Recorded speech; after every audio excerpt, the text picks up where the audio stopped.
The voice of the blockchain here, Satoshi's big cousin, cryptography's finest champagne crypto. Thanks for tuning in. I wanted to do another video out here. I was coming across a couple articles, and that question that has been raised here is Bitcoin still in a bullish trend? Now, this week I've been bullish on Bitcoin. I've had a target of about $8,000 here post-halvening. But what I have also said is that there's a direct correlation between Bitcoin and the stock market. Again, this is not financial advice. I'm not your crypto daddy. I'm not your stock market father, although maybe I should be. So this is not financial advice, only my personal opinion. Those have been my targets. But the question is arising here, what's going to happen after the halvening, and where is the crypto space headed? And I posed the question, like, what's going to be the driving factor to get people to buy Bitcoin after this halvening? Because Bitcoin seems to have failed now in the short term to be a store of value that it promised to be. As soon as the markets drop, Bitcoin dropped by more than 50%. Okay, so as this article that I just came across describes Bitcoin as a risk-on investment, and I agree. So let me show you the screen. First of all, I'm going to show you this article. Is Bitcoin still in a bullish trend? This was updated today, April 10th. Bitcoin broke down from an ascending support line that had been in place for 28 days. A daily close below 6,900 would confirm that the upward trend has ended, and we're basically right about there. If the 69 area holds, Bitcoin could begin an upward move towards $7,800. And I seem to agree with this. You could read the article, but here are the range has been outlined by crypto trader George One Trader, who present two possible potential scenarios for the BTC future movement. And here's the two scenarios. If 69 area holds, Bitcoin begins an upward move towards 7,800. Okay, that's kind of what I've been expecting. If 69 fails, then we could be going straight to 63 or lower. And it seems like, this may be true, And there we go, more ads. Let me click on the ads. Guys, download Brave browser. Boom, boom, boom. Do it. Anyhow, it seems to hold some truth. But right now the stocks are closed. The markets are closed. Let's see how it behaves on Monday. And again, this follows in the wake. If the stocks could pump again and they go up, then this may follow in the wake. Now, of course, we don't know. The volatility is really, really high. And I came across this article by Magic Poop Cam, and he's bearish. BTC tests the 50-day moving average. Here's why the bottom is not in. And this is another article that you guys may want to check out. I have it linked down in the comments. Just give you a quick rundown. Crypto has never experienced a recession until now, and the performance has been exactly in line with stocks. Why? Because crypto is a risk-on investment. It's possibly the most speculative, risky, and volatile investment class available, and it isn't even being used in an economically meaningful way right now. So he could practically guarantee that as the economy continues to slide deeper into recessions, investors will scatter from risky crypto investments. And I can agree with that as well. I've said, if the market goes up, then Bitcoin will go up. But if the market starts tanking, there's going to be some selling. Okay, I agree. You could read. There's plenty of information though. He says, I don't care what Bitcoin does in the short term. I don't care how much it rallies here, because I know that the stock market hasn't bottomed. He says the stock market hasn't bottomed. And we'll talk about that just in a moment. Therefore, I know that Bitcoin hasn't bottomed. Bitcoin's entire life has been spent in the comfortable backdrop of a massive risk-on 11-year bull market in stocks. And that's true. Now that the stock bull is dead and investors are risk-off, Bitcoin is set to show hodlers a side they never thought was possible. And then he keeps going on. Dreams will be crushed, tears will fall. And then he gets a little dramatic here, okay? People will wave the white flags, he says. And when that day comes, then it's time to buy. But probably something other than Bitcoin, because Bitcoin has no real use case, no adoption. It consumes way too much energy. It's ridiculously inefficient. It can't scale, and third-party solutions like Lightning Network are incapable of fixing the shortcomings of the underlying technology. So yeah, not trying to hate on BTC. We all love and thank Satoshi for the innovation, but where is Napster today? Okay. And listen, it's hard to argue some of these points because, look, Bitcoin's been around 10 years. The adoption's not there, and it's starting not to deliver on some of the promises that some people thought it would. Now with the stock market, bull is dead, according to this article. This is why I've been talking about Ether, and alternative coins. I think that there's going to eventually Bitcoin's going to lose its dominance, and there's going to be other coins that step in. I'm extremely bullish on the crypto space, mid to long term. Short term, we don't know what's going to happen because we're still, following in the wake of the stocks. Bitcoin's still a small speculative asset class, but when it comes to the blockchain space, smart contract technology, DeFi, and other stuff that blockchain tech is promising, I'm extremely bullish. That's why I'm looking at Ether and other coins, specifically the smart contract platforms, because they do more. So, they could be undervalued. I'm really looking at ETH, and, I like EOS, although it's been quiet. There's Tezos, there's the promise of Cardano, although they've never really done anything other than the testnet that I've heard of. There's plenty of coins that are on my radar, okay, like the ones that I just explained. Let's see if those alternative coins could pump. So those are the scenarios right now.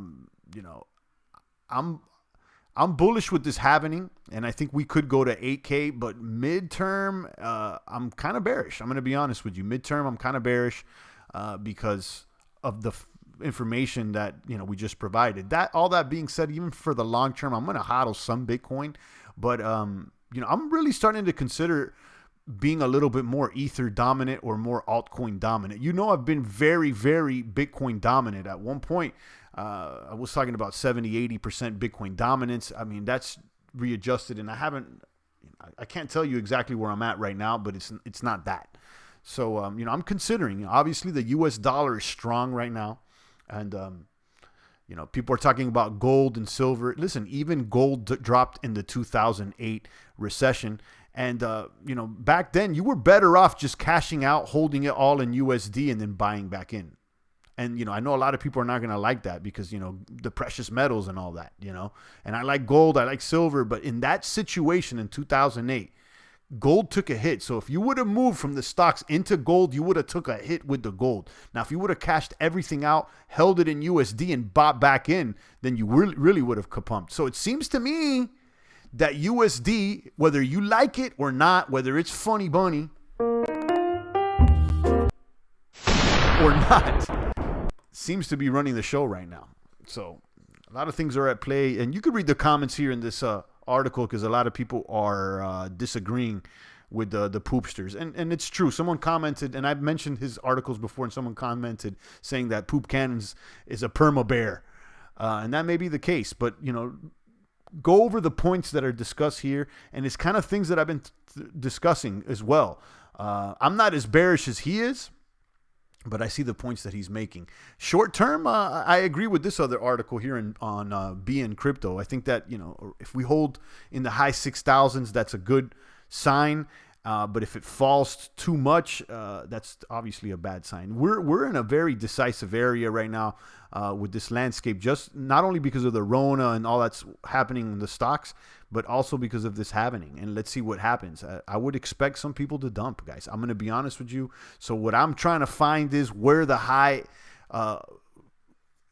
surrounding the happening is going to be. Where is it at? Is it right before? Is it right after? Where's that sweet spot? And I've said, I may take some off the table and then buy back in, or I'm even considering starting to stack those 32 ETHs. I got some ETH. I've been on ETH. So, I'll keep you guys updated. But right now, I'm going to be honest with you. I am becoming more bullish on altcoins. I think that's where we may end up. I think that the Bitcoin dominance eventually is going to decrease. And that's not a bad thing. And, this guy says, where's Napster? Napster was good at one point. There was MySpace, and then eventually there was other techs. So maybe that's the case with the bits. And, I don't want to, offend anybody in a romance with the Bitcoin, because there's plenty of those Bitcoin fanboys. I used to be one of them. But I'm just looking at what we have in front of us. I'm still bullish short term. I still think, let's see how this plays out. Let me see where we're at right now. Last time I checked, we were at 69. I'm still bullish short term because we still have this event, and the stocks, they're not tanking as of now. We'll see what happens next week. But and I've said this, you'll be surprised how powerful the Fed really is. I mean, you know, they're continuing to pump and pump and pump, and we never know, you know, what they may or may not pull off. I'll tell you this much: there's a lot of stake here, guys. So let's see, Bitcoin dipping to 68.88. So it's right there on the line. It's right, you know, on the line. This is a decisive moment. And there's a big dump going on right now because, you know, I would say the stocks are not on right now. And, you know, what's keeping this afloat? So let's keep an eye. You know, we dipped right there. And seems like we rebounded off 67. We kind of had slightly higher high. I mean, you know, let's see where we go. We can't go under 67, though. Let's see if that, you know, that the bullish trend will be reversed next week or not. I hope not. But, you know, like I've said, I was always expecting one good pump before the halving. Was that it? Was the pump to like 74, 75 from 45 just a few weeks ago, the pump? Or are we going to pump again closer to 8K? I don't know. Okay? I don't know. But keep an eye on it. We'll keep an eye on the opportunities. And as I've said in these videos, whether things are bullish or bearish, we're going to be ready, cash on hand, ready to attack. If it gets super bearish, then we'll do the opposite play. And we're out here to win, okay? And I think that there's going to be opportunity, especially those that are not in debt and they're, you know, they have some liquidity, some cash on hand. And I've been saying this. I don't know for how many weeks now. Cash on hand. Stay liquid, stay liquid. And let me repeat this. I'm not your financial advisor. I'm not your financial daddy. This is not financial advice. If you want an advisor, you know, contact don't go to YouTube, obviously. This is all, you know, for entertainment purposes, and this is my opinion, yada, yada, yada. You know the deal, guys. But yeah, that's about it. I think I hit all the points. Everybody have an excellent Good Friday. Maybe I'll pop up on you guys on the weekend or whatnot. But we will be doing the live stream on Monday. I expressed to you guys my will to like call people up and you know, chop it up, and let's see if we come up with a topic of discussion so we could do some calls live on air. And have fun, guys. Have fun. Right now, opportunities. Right now, things gonna happen. You know, it may go down, it may go south, but how are you gonna, you know, capitalize off this? Or, you know, benefit is the word. You know, some people get triggered by the word capital. And we're not in a capitalist system, guys. Okay, capitalism is not the problem. If you know, if we were truly in a capitalist system, you know, the markets would have already crashed and burned, and we would have been able to pick things up for a lot cheaper. You know, in capitalism, there is no such thing as too big to fail. So. Just a point being made, because I see that a lot of the commies and lefties out there trying to blame capitalism for everything, and what they don't see is that this is far, far from it, guys. This is managed. You know the deal, guys. So let's, you know, we know the market that we're dealing with in front of us, and let's react accordingly. Let's act. Let's not only react, but let's proact as well. So keep our eyes open.